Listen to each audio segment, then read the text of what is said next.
de las sectas y religiones del mundo que hay en el mundo. Las sectas, las 7 principales sectas que hay en el mundo y que son engaño de Satanás para esta humanidad. Estamos mirando precisamente algo muy importante, lo cual es muy, muy, muy importante que nosotros entendamos que lo que hay en el mundo no es la verdad, sino que la verdad tiene un nombre propio. Amén. Y es Jesús. ¿Verdad que sí? Aunque algunas de ellas tienen a Jesús, pero no le dan la deidad. Si le dieran la deidad, pues estarían en lo cierto, pero no. Lo más cercano a la verdad es una mentira. Lo más cercano a la verdad es una mentira. La verdad es absoluta. ¿Me entendieron? La verdad es absoluta. Vamos a mirar una de esas religiones que hay en el mundo, pero antes queremos tomar base bíblica. Apocalipsis capítulo 17, verso 1, y mientras que usted busca la cita bíblica, quiero decirles que los hermanos del Canadá, donde estuvimos reunidos con mi esposa y con mi hijo David, les mandan muchos saludos. Ahí estuvimos ministrando el día viernes, sábado y domingo. Fue mire, casi vengo sin voz, me tocó predicar los 3 días. El sábado tuve que predicar 3 veces. Así que no fue fácil esa lucha allí, y también porque estamos viendo que la iglesia necesita mucho el empuje de lo que es la fuerza de Dios en ella. Y para alcanzar esas almas que están tan perdidas. Canadá tiene una característica, y es que hay mucho ateo, o allá hay mucha gente que no quiere conocer de Dios, que no quiere saber de Dios. Las iglesias católicas, inclusive los edificios esos viejos, los están tumbando porque ya saben que ahí no hay ninguna efectividad. Y la gente está sin Dios y sin ley, pero nosotros fuimos llamados de nuestros países para encender la llama del evangelio en Estados Unidos y en Canadá. ¿Cuántos creen eso? Hemos venido, hermanos, de nuestros países a eso, a una labor para Dios. En esta noche quiero que miremos lo que dice Apocalipsis capítulo 17, verso 1.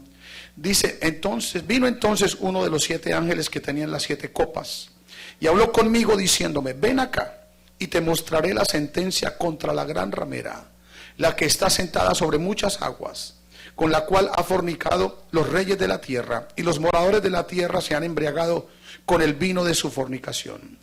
Me llevó en el espíritu al desierto, y vi a una mujer sentada sobre una bestia escarlata, llena de nombres de blasfemia, que tenía 7 cabezas y 10 cuernos. Y la mujer estaba vestida de púrpura y escarlata, y adornada de oro, de piedras preciosas y de perlas, y tenía en la mano un cáliz de oro lleno de abominaciones y de la inmundicia de su fornicación, y en su frente un nombre escrito, un misterio: Babilonia la grande, la madre de todas las rameras y de las abominaciones de la tierra.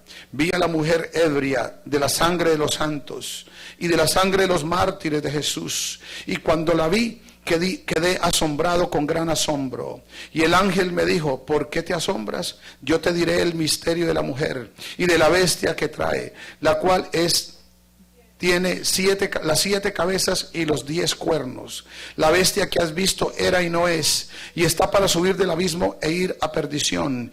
Y los moradores de la tierra, aquellos cuyos nombres no están escritos desde la fundación del mundo en el libro de la vida, se asombrarán viendo la bestia que era y no es y será. Esto para la mente que tenga sabiduría. Las 7 cabezas son 7 montes sobre las cuales se sienta la mujer, y son 7 reyes. 5 de ellos han caído, uno es y el otro aún no ha venido, y cuando venga es necesario que dure breve tiempo. Vamos a mirar a ver de quién habla Juan aquí en el libro de Apocalipsis. Vamos a orar. Señor Jesucristo, Dios Todopoderoso, gracias por esta noche, por este momento, por cada hermano que ha subido aquí al templo en esta noche a adorarte, a glorificarte y a exaltarte. Hemos traído sacrificio y ofrenda para ti, Señor. Ofrenda limpia. Sí, Señor, ofrenda de labios que glorifican tu nombre. Señor, te hemos alabado, te hemos adorado, porque tú eres el Dios digno de suprema alabanza y adoración, Señor. Aquí estamos esta noche, Señor, una vez más, bajo la influencia de tu palabra y de tu espíritu, Señor, la cual opera grandemente, poderosamente en cada vida y en cada corazón, haciendo la obra que tú quieres hacer, Señor. Que tu palabra corra y sea implantada, glorificada, Señor, en cada vida, en cada mente y en cada corazón en esta noche, Señor. Tráenos, Señor, luz a través de tu palabra. Sí, Señor, que seamos ceñidos con la verdad en el nombre de Jesucristo. Gracias, Padre Celestial. Amén. ¿Cuántos dicen amén? Gloria al Señor. Siéntense, hermanos. Es importante entender que lo que Dios nos da es bueno y es perfecto. ¿Cuántos dicen amén? Lo que Dios nos da es bueno y es perfecto. Este evangelio que nosotros conocemos, el evangelio de la salvación, el evangelio de las inescrutables riquezas de Cristo, el evangelio que ha sido predicado, que ha sido enseñado, el evangelio que nos muestra lo que Jesús hizo en la cruz del Calvario, el gran plan de salvación para la humanidad, el único plan que tiene el ser humano para su salvación es uno solo, hermanos, mediante una obra, mediante un solo ser, un redentor. Tenemos solamente un Dios, hay un solo Dios verdadero. Los demás no son dioses, hermano. Los demás, hermanos, son imitación, son diferencia, muy diferente a lo que es nuestro verdadero Dios. Por eso, hermano, nunca lo ponga allí entre los dioses. No. Nuestro Dios es único y es verdadero. Aleluya. Y nuestro Dios, hermano, hizo lo que tenía que hacer por nosotros. Él vino, se humanó, vino en manifestación de carne, y en esa manifestación, hermano, hizo la obra redentora más perfecta que alguien haya hecho en la humanidad. Por eso esa obra partió la historia de la humanidad. Por eso estamos en el año 2014, porque hace 2013, porque hace 2013 años algo pasó en el mundo. Es que Dios se manifestó en carne y vino, aleluya, y hizo la obra perfecta para nuestra salvación.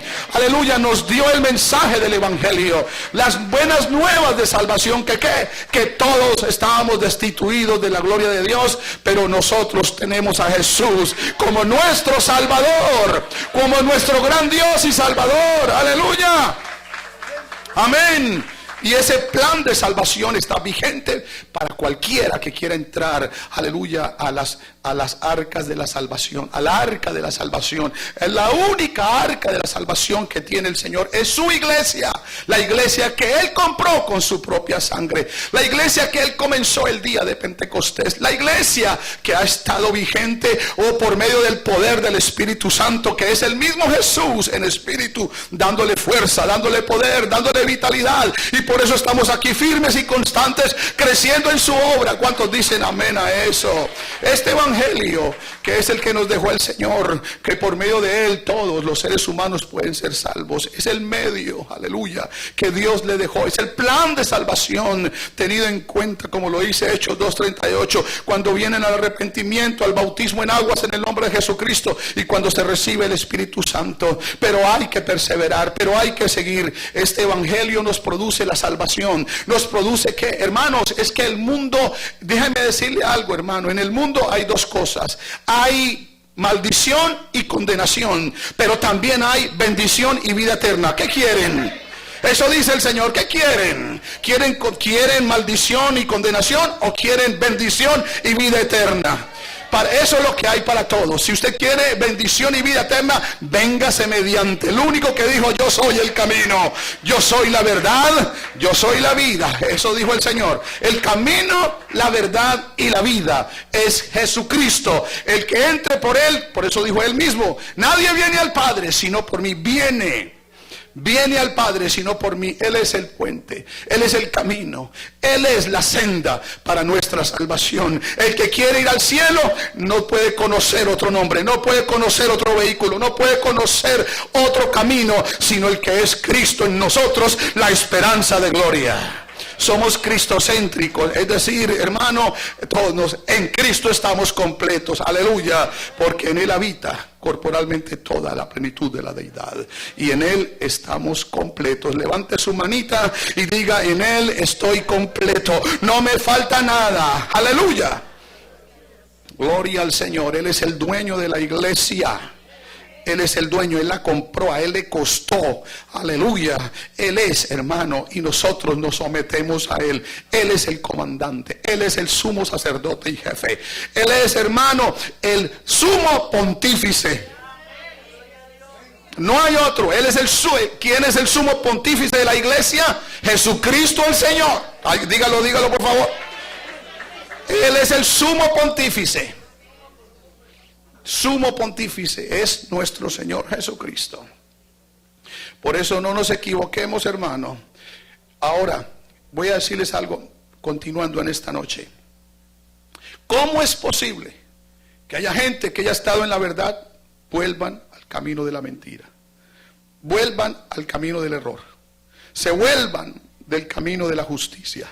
¿Cómo puede ser eso? Bueno, hermano, eso no puede ser sino por una sola razón. Cuando Dios se enoja con un creyente, cuando un creyente, hermano, no hace lo que el Señor le dice, cuando el Señor no busca su voluntad, cuando ese creyente no busca la voluntad de Dios, cuando el Señor trata con esas personas y trata con esas personas, pero toman, es que hermano, esto es delicado, porque hay gente que vive en el evangelio por muchos años, pero lo viven sin sustancia, sin poder, sin acción, sin obras, sin frutos dignos de arrepentimiento. Hermanos, son árboles otoñales, con hojas probablemente, pero sin fruto en ellos. Esos son los que le producen a Dios, hermano, ese malestar, y terminan yéndose a una doctrina de error, porque por cuanto no creyeron a la verdad, Dios les envía un espíritu de mentira para que crean a la mentira. Eso está escrito aquí, hermano, en Tesalonicenses. Es decir, que esto es una sentencia, y yo te quiero que por favor lo sepan, hermanos. Si hay creyentes que han estado en la verdad, que han sido cristianos, que han gustado el don celestial, que han tenido, hermano, este bien que nosotros hemos recibido, esta revelación de tener a Jesús nuestro Salvador, hermano, esta gran verdad de estar establecidos bajo el fundamento verdadero, que se han estado durante tanto tiempo sobre la roca, pero un día sus pies deslizaron por la rebelión, por la desobediencia, porque quisieron hacer su gana y no la del Señor. Hermano, esa gente se ha ido y están por allá de pronto en algunos, y yo conozco algunos de esos que cantaron conmigo, que alabaron conmigo, que sirvieron al Señor conmigo, y ya no están y están creyendo, han creído en otra cosa, se han ido atrás de otra religión. Es porque el Señor se disgustó con ellos, porque ellos no fueron lo que el Señor dijo que teníamos que ser. Hermano, es que esto aquí es haciendo la voluntad de Dios y no la voluntad de nosotros ni la voluntad del hombre. Hermano, eso está muy claro. Padre nuestro que estás en los cielos, santificado sea tu nombre. Venga tu reino, hágase tu voluntad. Y haz la pregunta: ¿estás haciendo la voluntad de Dios o la tuya? ¿Qué es la voluntad de Dios? Bueno, que el domingo en la tarde, por ejemplo, ¿será la voluntad de Dios que yo me quede en mi casa viendo televisión o me quede en el servicio de la tarde? ¿Cuál será la voluntad de Dios? Ustedes mismos están respondiendo. Entonces, ¿por qué la iglesia está hay casi 200 personas aquí el domingo en la mañana, y cómo baja a la 3/4 partes de la congregación no se queda? ¿Están haciendo la voluntad de Dios o la voluntad de ellos? Eso de que uno haga su propia voluntad, hermano, Dios lo deja. Pero Dios envía su palabra para que rectifiquemos y aprendamos a hacer. Porque no todo el que me dice Señor, Señor, entrará en el reino de los cielos, sino aquellos que hacen la voluntad de mi Padre que está en los cielos. Hermano, esto de hacer la voluntad de Dios, esto es muy claro, y para aprender a hacerlo, uno tiene que negarse a sí mismo y renovar su mente. No os conforméis a este siglo, sino renovados por medio de la transformaos por medio de la renovación de vuestro entendimiento, para que comprobéis cuál sea la buena voluntad de Dios, agradable y perfecta. Es decir, que el creyente tiene que llegar a hacer la voluntad de Dios, no la de uno, porque a uno quiere hacer muchas cosas, pero ojo, porque si usted no hace la voluntad de Dios y hace la suya, el Señor le va a decir: yo no lo conozco, no la conozco. ¿Sabe por qué? Porque es que usted hizo lo que usted quiso y no mi voluntad. Hermano, aquí nosotros ya nosotros tenemos un dueño, ya fuimos comprados, somos siervos. En otras palabras, somos esclavos de Jesucristo, y el esclavo no hace lo que quiere, el esclavo hace lo que el Señor le dice que haga. Eso para decirles, hermanos, que Es muy importante que tengamos en cuenta eso. Someteos a Dios, resistid al diablo y de vosotros huirá. Y en la boca de Satanás hay un vómito llamado sectas y religiones. Es un vómito, es algo terrible que sale de él para engañar, para seducir a las almas inconstantes. Por eso uno no puede ser inconstante en los caminos del Señor. O soy o no soy. O me meto en el proceso de transformación o me quedo en el mundo. Pero nosotros, hermano, aquí hemos llegado a ser lo que Dios quiere que nosotros seamos, a ser transformados. Amén. A llegar a decir, como dijo el apóstol Pablo, con Cristo estoy juntamente crucificado. Y ya no vivo yo, vive Cristo en mí, porque hago la voluntad del Señor. Ya no vivo yo, vive Cristo en mí. Lo que ahora vivo en esta carne, que no quiere obedecer a Dios, sino que quiere hacer otras cosas. Porque es que la carne siempre tiende a lo fácil, a lo vano, a lo conforme, allí donde Dios me sienta mejor. Así no es. Pablo no lo dijo así, hermanos. Por eso él sufría muchas cosas, pero él sabía que estaba haciendo la perfecta voluntad de Dios. Ojo con eso. Pero tenemos un fundamento, tenemos una doctrina completa, una doctrina sana. Una doctrina que nos ha hecho crecer, una doctrina que nos ha fundamentado, una doctrina que nos tiene bien establecidos en la verdad. Amén, gloria al Señor. Por eso el fruto del Espíritu es en toda justicia, bondad y verdad. Justicia, bondad y verdad. Justicia, todas mis obras deben ser justas. Bondad, tengo que ser bondadoso con todos. Y verdad. La verdad yo tengo que estar parado sobre la verdad.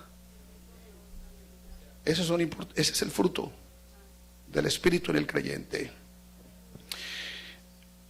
Vamos a hablar un poco de la historia de una de las religiones más antiguas del mundo. Una de las iglesias que ha engañado a la mayoría, a la más grande población del mundo.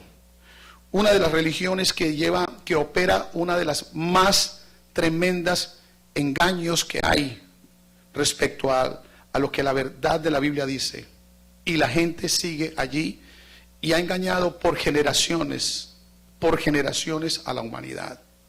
La Biblia, lo leímos hace un momento, la llama la gran ramera, la que ha engañado, ha fornicado con los reyes de la tierra, y los moradores de la tierra se han embriagado con el vino de sus fornicaciones. Acuérdense que aquí la fornicación no es física. Aquí la fornicación que habla la Biblia es espiritual. ¿Qué es fornicar? Es irse a otros y dejar a Cristo. El que deja a Cristo se va con otro. Y ellos lo hicieron desde un comienzo así. Y estas son cosas, hermanos, que nosotros tenemos que mirar. Porque es que hay muchos de nuestros compatriotas, y sobre todo por esta América Latina, existe mucho esta religión.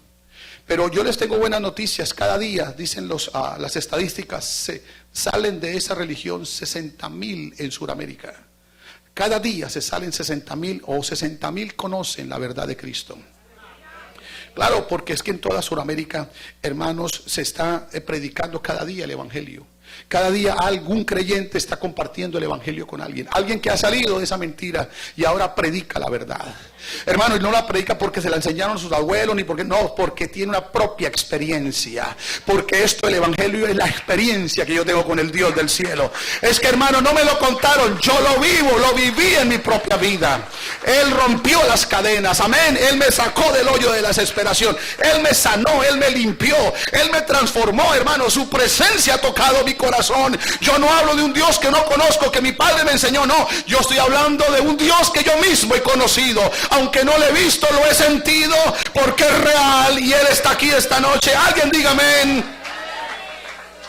Amén. Es la experiencia del Dios que tenemos nosotros lo que nos sostiene, la experiencia del Señor. Ahora, por eso, hermanos, quiero hablar de esta religión tradicional. ¿Cuándo comenzó? en el año 313 de la era cristiana, el emperador Constantino, era el emperador romano del entonces, estamos hablando del año 313 después de Cristo, había ratificado su poder después de que estuvo en peligro, tuvo una guerra con un hombre que ya lo voy a mencionar aquí. Dice que este hombre promulgó el famoso decreto de tolerancia. Tolerancia, ¿qué significa eso? Lo que logró que algunos de los cristianos salieran a la luz pública, porque desde que comenzó la salida del evangelio por todo el mundo, comenzó la persecución por medio de los emperadores romanos. Y muchos, ustedes saben, todos los apóstoles murieron sentenciados por ese imperio. Y saben lo que hicieron también allá en el Coliseo romano con muchos de los cristianos, cómo ellos los llevaban allí por multitudes y allí los ajusticiaban. Pero en ese entonces, del año 313, estaba Constantino y él declaró el decreto de tolerancia que logró que algunos cristianos salieran a la luz pública, porque antes todos los cristianos tenían que estar en escondido. Incluso Constantino cambió sus túnicas de César por una vestimenta religiosa e intentó unificar a los romanos con los cristianos. Para ello se declaró el primer papa y cambió el nombre de todas las deidades o de los ídolos que estaban en aquel tiempo, reemplazándolos con nombres cristianos. Por ejemplo, a Venus la llamó la Virgen María, y a Cupido, porque Venus es una diosa que tiene un bebé en los brazos. Entonces a Cupido, el bebé que tiene Venus, le llaman Cupido. A ese le puso Jesús. Así a todos los demás ídolos también le puso nombres cristianos, de modo que la gente los veneraba. Aquí nace lo que es la llamada Iglesia Católica, Apostólica y Romana. El primer concilio, el concilio de Nicea, fue convocado por el emperador Constantino I, quien acababa de imponer el dominio sobre toda la totalidad del imperio romano, después de vencer a Licinio. Licinio era alguien que se le levantó justamente a favor de los cristianos, pero él lo venció.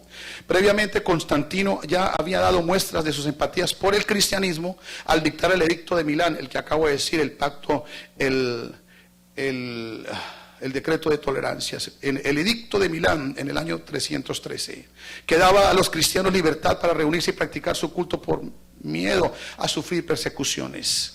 No obstante, el emperador era consciente de las numerosas divisiones que existían en el seno cristiano.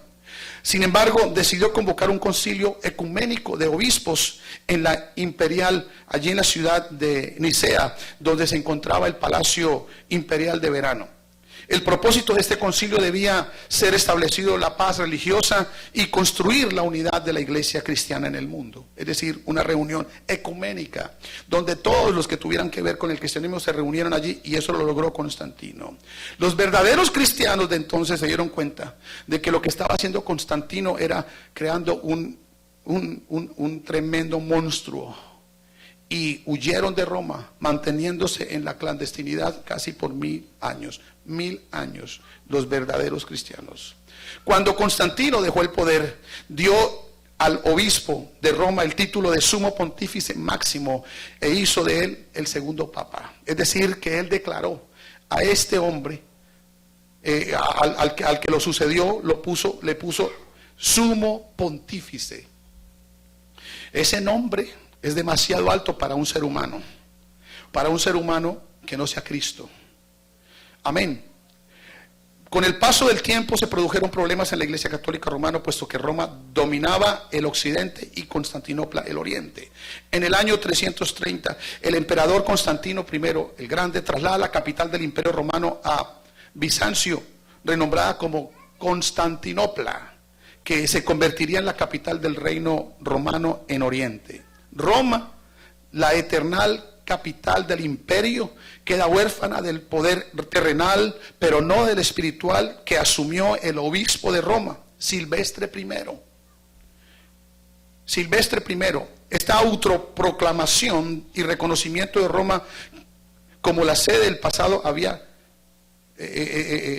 estaba fundamentada en argumentos sólidos, pero nadie la podía cuestionar. Es decir, no le querían quitar el poder a Roma de lo que era su dominio. De esta forma se designaría a Pedro como el primer papa, Y hábilmente Silvestre I sitúa a Pedro en algún momento en Roma para demostrar que la capital del cristianismo debía ser Roma. De la estancia de Pedro en Roma no hay ninguna prueba, no hay ningún escrito. La Biblia no dice nunca que Pedro fue a Roma, pero tampoco dice que no estuvo en Roma.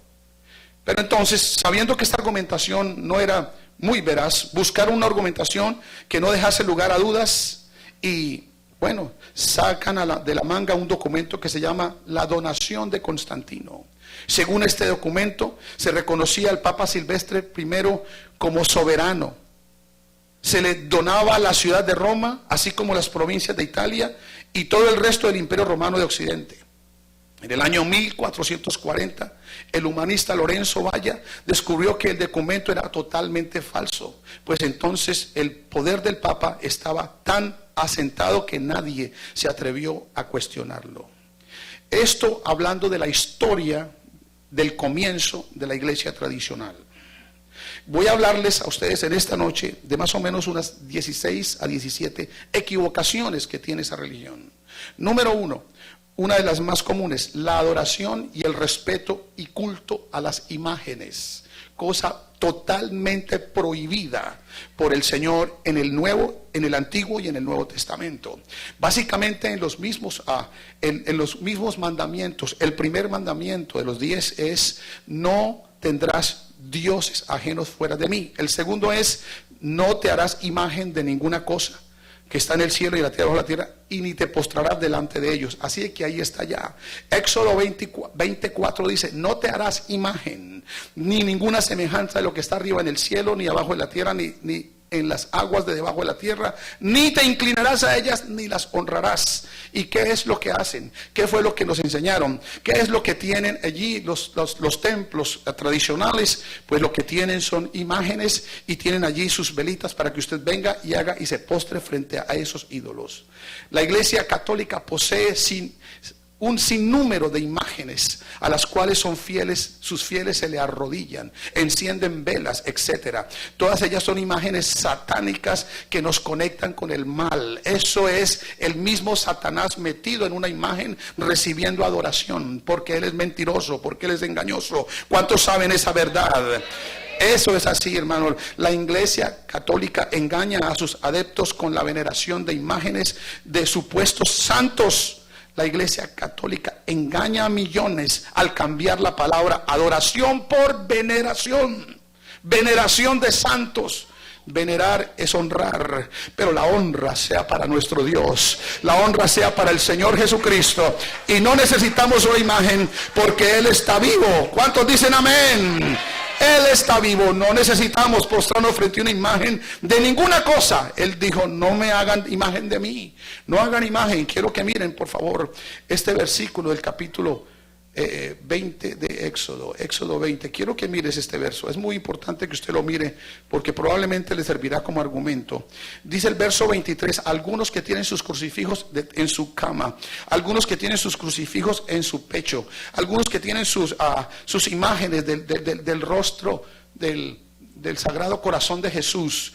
Hermanos, verso 23 dice: no hagáis conmigo dioses de plata, ni dioses de oro os haréis. ¿Cuántos dicen amén a la palabra del Señor? Amén. Esa es la principal mentira que tiene la iglesia tradicional. Número 2, Pedro no fue el primer papa. No fue el primer papa fue Constantino. La tumba de Pedro no está en Roma. La tumba de Pedro el apóstol fue encontrada en Jerusalén. Allá, hermano, Jesús nunca dijo que sobre Pedro edificaré la iglesia. Eso no es cierto. Ese pasaje del capítulo 16 de Mateo dice es otra cosa. Cuando les preguntó a sus discípulos: ¿quién dicen los hombres que soy yo? Respondiendo Simón Pedro dijo: tú eres el Cristo, el Hijo del Dios viviente. Entonces le respondió Jesús: bienaventurado eres Simón, hijo de Jonás, porque no te lo reveló carne ni sangre, sino mi Padre que está en los cielos. Y yo también te digo que tú eres Pedro, y sobre esta roca tú eres Pedro, que significa piedra pequeña, sobre esta roca que es Cristo. Dios, sobre esta roca edificaré mi iglesia. Aleluya, porque Jesucristo es la piedra del ángulo de la iglesia. Es la piedra principal. Pedro fue una de las piedritas, como lo eres tú, como lo soy yo. Levante su mano y si eres piedra, diga amén. Así es que nunca. Aquí le dijo, sobre esta roca, no sobre ti, Pedro, sobre esta roca edificaré la iglesia, mi iglesia, dijo el Señor. Y las puertas del Hades no prevalecerán contra ella, y a ti te daré las llaves del reino. ¿Qué significa la llave? Que Él iba a abrir. Es como si yo le dijera al hermano, ¿cuántos van a venir al ayuno? Usted abre la iglesia. ¿Qué es lo que tiene que hacer?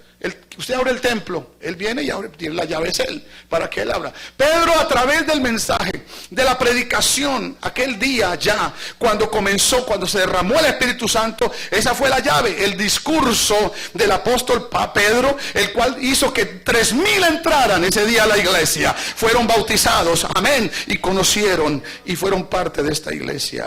Por eso, hermano, Pedro, si Pedro fuera esa roca, imagínense qué problema, tendríamos que adorarlo, pero no es así. Número 3, otra de las mentiras son las cruzadas. Las cruzadas, ¿qué son las cruzadas? Son las persecuciones que hicieron los católicos. Aquellos comenzaron con una forma a través de la cual la iglesia católica pudiera apoderarse de Jerusalén para establecerse allí.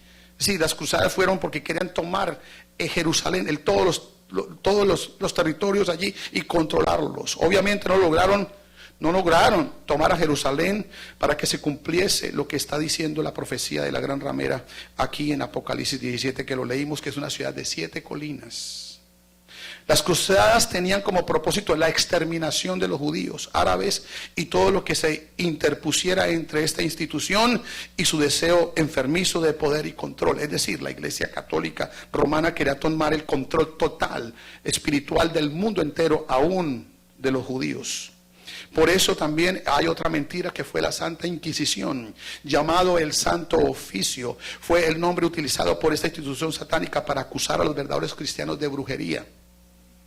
Por eso habla, cuando usted escucha esto y va a ir a su casa y lee el capítulo 17 y 18 de Apocalipsis, lo entiende perfectamente. Ellos querían el Santo Oficio, o lo que es la Santa Inquisición, querían quemar a los cristianos y los quemaban por brujería y los quemaban en la hoguera. También ustedes saben, a Juan Hus, a Martín Lutero, a muchos otros mártires quemaron en la hoguera porque pensaron que ellos tenían el poder para aniquilar a las personas.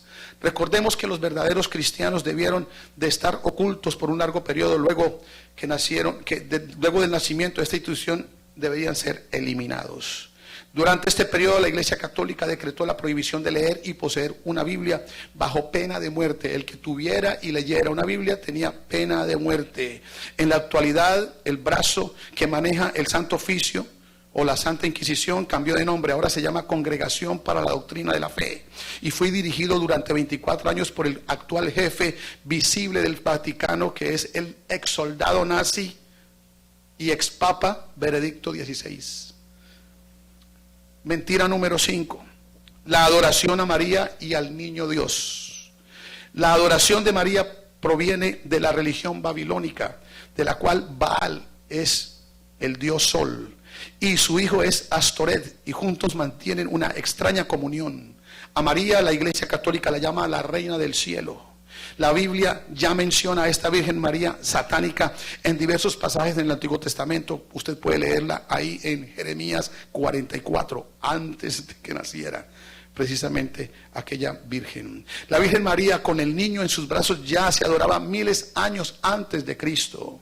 En ninguna parte de la Biblia se menciona que se debe rendir algún respeto especial a María. Tanto así que Jesús no la llamó madre, sino la llamó mujer. Cualquier reverencia a María es solamente una forma oculta de reverenciar a Astoret, que es una de las divinidades babilónicas. El mal llamado niño Dios no es sino otra malévola representación del dios sol en brazos de su madre. La adoración a la reina del cielo, la Virgen María, y el niño Dios es una adoración de origen satánico y nacida en Babilonia. En Asiria se le llamó Istar a la madre y Tamuz al hijo. En Fenicia se le llamó Astarte a la madre y a Baal su hijo. En Egipto se le llamó Isis a la madre y Osiris u Horus al hijo. No le vuelvan a decir a la hermana Isis. En Grecia se le llamó Afrodita a la madre, Eros se le llamó a su hijo. En Roma se le llamó Venus a la madre y Cupido al hijo. Recordemos que el último de los Césares, al proclamarse sumo pontífice, solamente cambió los nombres de todas esas deidades antiguas. La deidad, otra mentira, la deidad de la Virgen María. María, la madre de Jesús. Nunca diga la madre de Dios, estás equivocado. Dios no tiene madre. Muchos católicos dicen la madre de Dios. Dios no tiene mamá porque Él no fue creado. Él es el creador. ¿Cuántos entienden ahora esa verdad? María, la madre de Jesús, es amada por todos los miembros del catolicismo. Ella es un ejemplo de sumisión y obediencia a Dios que todos deben seguir. Pero la diferencia entre los católicos y nosotros, los que tenemos la verdad, es el lugar que le dan a María en sus vidas. Vamos a analizarlo de una manera especial en esta hora. Mire, la inmaculización y concepción de María, es decir, la inmaculada concepción. Esto implica que María nació sin pecado. Cuando se dice inmaculada concepción, significa que María nació sin pecado y vivió así toda la vida. Si esto fuera cierto, creo que Dios no se le hubiera pasado algo de su palabra. Ya he escrito aclaraciones en otros versículos, pero en este, por ejemplo, por cuanto todos pecaron, están destituidos de la gloria de Dios. Romanos 3:23. Cuando habla de todos, son todos. Amén. Entre eso se incluye la hermana María. La de allá, ¿no? No la de aquí. Si decimos que no tenemos pecado, nos engañamos a nosotros mismos y la verdad no está en nosotros. Primera de Juan 1:9. Si decimos que no tenemos pecado. Pero, hermano, ¿mentían Pablo y Juan al decir estas cosas en sus epístolas? No, afirmaban la realidad. Todos somos pecadores. Si lo negamos, estamos mintiendo. Esto indica que María fue pecadora como todos nosotros. Todo pecador necesita la salvación y María llamó a Dios su Salvador. Lucas capítulo 1, versos 46 y 47, ahí dice. ¿Quieren mirarlo? ¿Alguien lo quiere mirar? Pues mírenlo. Lucas capítulo 1, versos número 46 y 47. Capítulo 1, versos, aquí está. Entonces María dijo en su Magnificat: engrandece mi alma al Señor y mi espíritu se regocija en Dios mi Salvador. Entonces el que nace sin pecado no necesita Salvador, porque el Salvador que tenemos es porque estábamos bajo condenación. Ahora nosotros tenemos al Salvador porque nos salvó. Amén. Nos salvó apartándonos del pecado. Gloria al Señor. Aquí hay otra mentira y es la perpetuidad o la perpetua virginidad de María. Eso es imposible. Entonces Jesús nació por cesárea. Y aún así se le puede creer. Según el dogma, María permaneció virgen toda la vida. Mateo 1:25 dice: pero no la conoció José hasta que ella dio a luz a su hijo primogénito y le puso por nombre Jesús. Como quien dice, ¿cómo que no la conoció?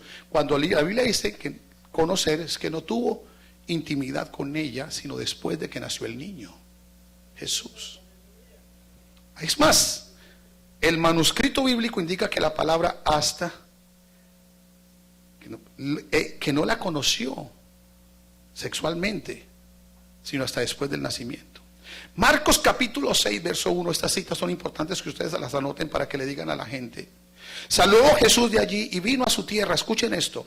Y le seguían sus discípulos, y llegando el día de reposo, comenzó a enseñar en la sinagoga a muchos, y muchos oyéndole se admiraban y decían: ¿de dónde tiene estas cosas? ¿Y qué sabiduría es esta que le es dada? ¿Y estos milagros que por sus manos son hechos? ¿No es este el carpintero, hijo de María, hermano de Jacobo, de José, de Judas y de Simón? ¿No están aquí también con nosotros sus hermanas? Es decir, que María tuvo una cantidad de hijos. Hermano, parecía una hermana de esas judía, eso, de mejor, por ahí. Pues ahí está la Biblia. Aquí hay otra, Mateo 12:46.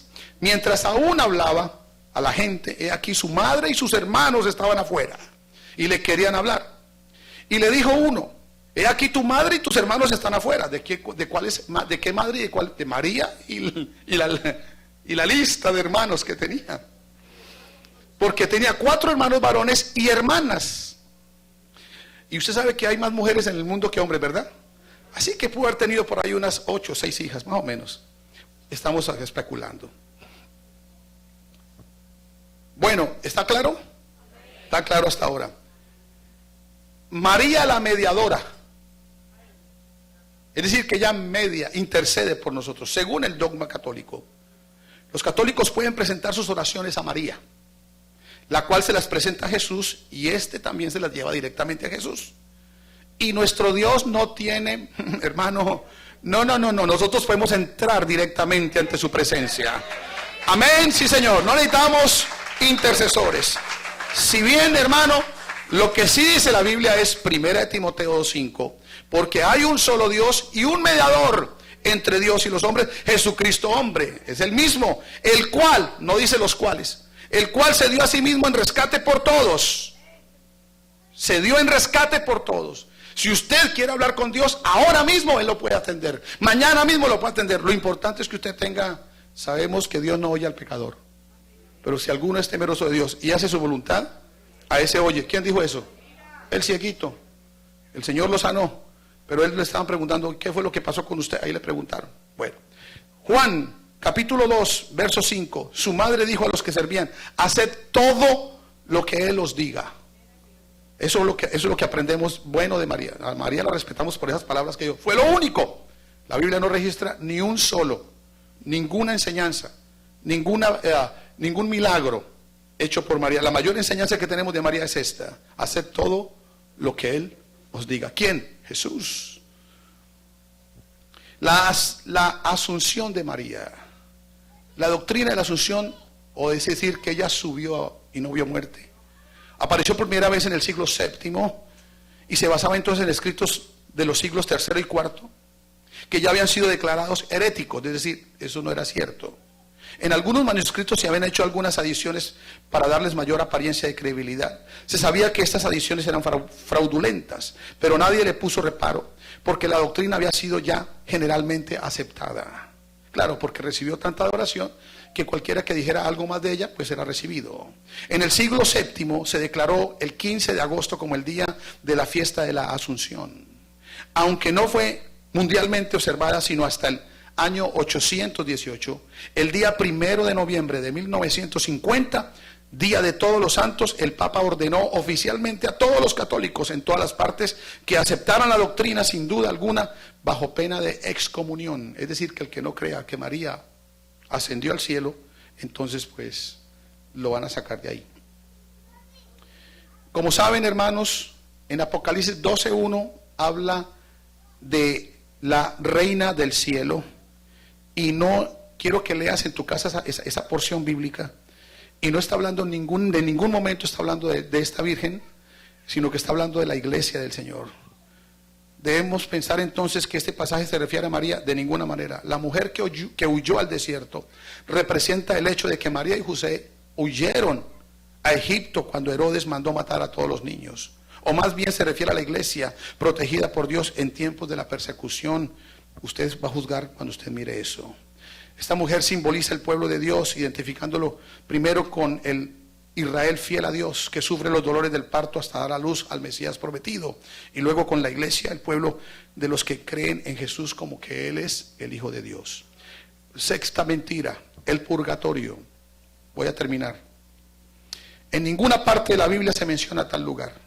Se trata de un malvado invento de Satanás para controlar las mentes de los fieles allá en ese culto.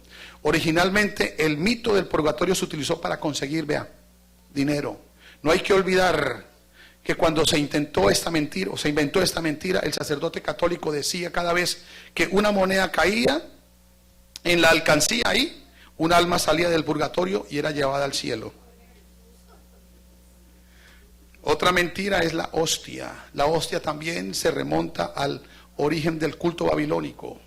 Para poder entender debemos remontarnos a la historia. Según el culto babilónico, Nimrod estaba casado con Samiramis, la actual Virgen María. Oiga eso. Y dio a luz un hijo engendrado por un rayo llamado Tamuz. Bueno, no hablamos más de esto. Pero el acto litúrgico a través de esto, el cual se levanta la hostia redonda, es el acto que se realizaba ya en Babilonia, cuando se hacía ese rito. En ninguna parte de la Biblia el pan que Jesús partió era una hostia, de ninguna manera. Recuerden, hermanos, que cuando a usted el cura le entregaba la hostia, le decía cuerpo de Cristo. Esa es una blasfemia, pues nunca usted se va a comer el cuerpo de Cristo. Usted tomaba el pan en memoria de lo que Cristo hacía. ¿Qué pasó, hermanos? Muchos creyeron eso. ¿Y qué seriedad? ¡Ay! No, el Señor dijo en capítulo, usted lo puede mirar muy bien, hermano, en los evangelios, y en el capítulo Pablo 11 de 1 Corintios lo expresa muy bien. Haced esto en memoria de mí. No están comiéndolo a él, como eso es una blasfemia. Eso es porque, bueno, gracias a Dios por eso.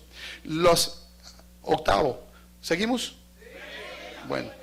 Las mandas y los favores recibidos. Las mandas son otra forma del culto satánico que promueven los sacerdotes católicos bajo el abrigo del Vaticano.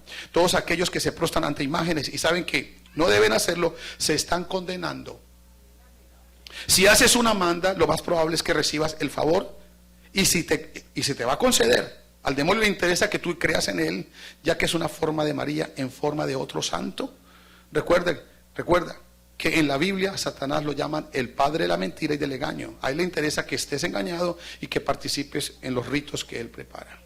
Otra mentira, la Semana Santa. Esa es otra mentira, no hay tiempo. La Navidad también es otra mentira. Los santos, voy por allá. La Iglesia Católica tiene cientos de santos. Los posee hasta 3 y 4 santos en un solo día. Basta mirar el onomástico en el calendario. Los tiene de todos los gustos, sabores y colores. La idea de que los santos son intercesores entre Dios y los seres humanos son una mentira muy arraigada, y lamentablemente muchas personas aún están en ignorancia. Basta leer 1 Timoteo 2:5, porque hay un solo Dios y un solo mediador entre Dios, los hombres, Jesucristo hombre. Por últimos años han aparecido apariciones y milagros. Todo demonio tiene la capacidad de crear milagros. Vírgenes que lloran sangre, estigma, apariciones de la Virgen, fantasmas en las nubes, en los vidrios, en todo eso son señales para que abramos los ojos y veamos lo que realmente son. Son productos de la mano de Satanás y de sus sirvientes, para que reciban adoración y usted deje de adorar al único Dios verdadero. ¿Cuántos dicen gloria a Dios a eso? La señal de la cruz. La señal de la cruz tiene como objeto la adoración. Ya existía en la época babilónica. La señal de la cruz consistía en trazar la letra T, que representa a Tamuz y su hijo Istar. El bautismo de niños, ustedes saben, hermano. El bautismo de niños, no, la Biblia no registra ningún bautismo de niños.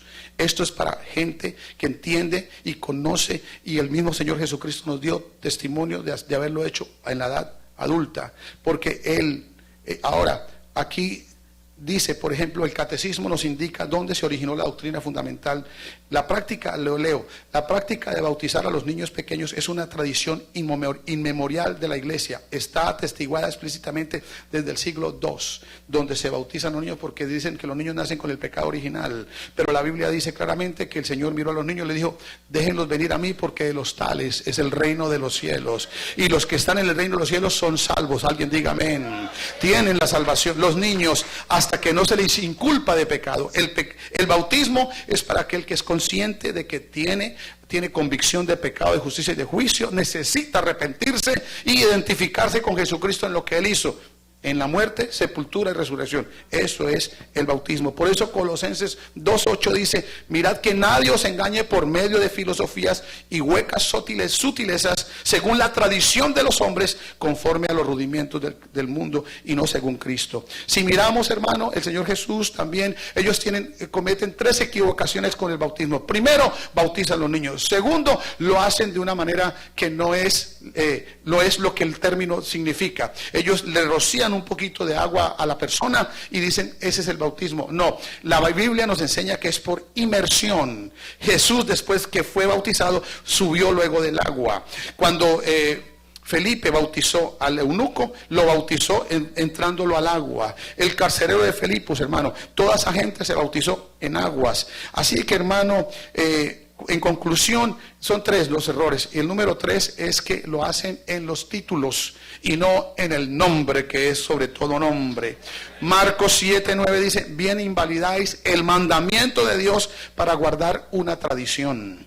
Número 15, ya estoy terminando, hermano. Los abusos sexuales de los sacerdotes católicos. Más de 4.300 sacerdotes acusados de abuso sexual desde 1950 en Estados Unidos, según 2 informes difundidos que documentan esta epidemia dentro de la Iglesia Católica. El 27 de febrero de 2004, los 2 estudios supervisados por el grupo laico Junta Nacional de Revisión, National Review Board, señalaron que un total de 4.392 sacerdotes fueron acusados de abuso sexual de 10.667 menores entre 1950 y el 2002.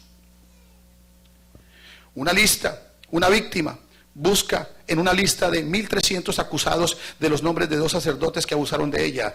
De ese total, aproximadamente 6.700 casos presentaron suficientes pruebas. Otros 3.300 no fueron investigados porque los sacerdotes ya habían fallecido. Los otros 1.000 no presentaron pruebas fiables para justificar la investigación, según un comunicado divulgado por la diócesis de Yakima en el estado de Washington. Uno de los informes indicó que los costos relacionados con los problemas superaron los $570 millones en concepto de gastos legales, indemnizaciones, terapia para las víctimas y tratamiento para los famosos curas. Esa cifra no incluye los $85 millones que pagó recientemente la arquidiócesis de Boston para resolver algunas de las demandas presentadas por las víctimas.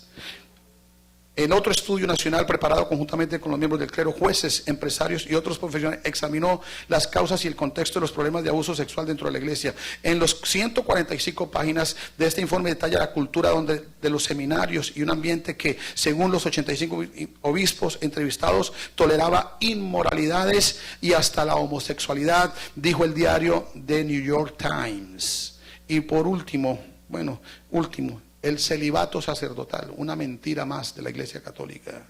Celibato significa beatitud celestial, donde esa soltería impuesta ha reprimido a su clero de su naturaleza sexual y humana, donde muchos católicos siempre han creído que es un requisito que siempre ha existido. La Iglesia Católica Apostólica ha estado mintiendo sobre el origen real y el histórico del celibato, incluso sobre los propósitos económicos y militares detrás de tal imposición, como ley conciliar por el Papa Gregorio VII en el año 1073, siendo ratificado en el Concilio de Letrán en 1139 y rematado su imposición de forma obligatoria en el Concilio de Trenton en 1545.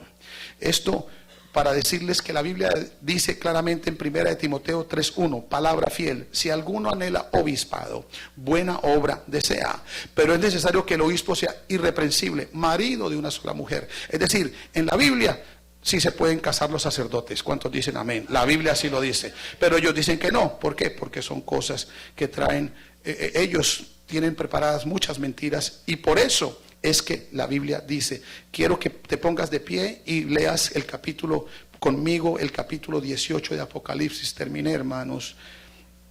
Capítulo 18 dice, abra su Biblia, póngase de pie, por favor. Después de esto vi a otro ángel descender del cielo con gran poder, y la tierra fue alumbrada con su gloria. Y clamó con voz potente diciendo: ha caído la gran Babilonia, y se ha hecho habitación de demonios y de guarida de todo espíritu inmundo y albergue a toda ave inmunda y aborrecible. Porque todas las naciones han bebido del vino del furor de su fornicación, y los reyes de la tierra han fornicado con ella, y los mercaderes de la tierra se han enriquecido de la potencia de sus deleites. Oí otra voz del cielo que decía, lean conmigo, salid de ella, pueblo mío, para que no seáis partícipes de sus pecados, ni recibáis parte de sus plagas. Una voz del cielo que le dice al pueblo del Señor, pueblo mío, salid de ella. Hay que decirle a ellos, salgan de ella. Tiene muchas mentiras para seguirle creyendo. Amén. Muchas mentiras para no seguir participando de sus pecados, ni para que recibáis parte de sus plagas, porque todo eso tendrá un juicio de parte del Señor Jesucristo. ¿Cuántos dicen gloria a Dios a eso? Bendito sea el nombre del Señor. Vamos a darle gracias al Señor por su palabra y, hermanos, vamos a decirle al Señor que nos ayude. Esta es una verdad. Gracias al Señor por su palabra. Señor Jesucristo, en esta noche te damos gracias por habernos traído a este lugar para conocer más, sí, Señor, de las mentiras que hay en el mundo y sobre todo arraigarnos más en ti, que eres la verdad.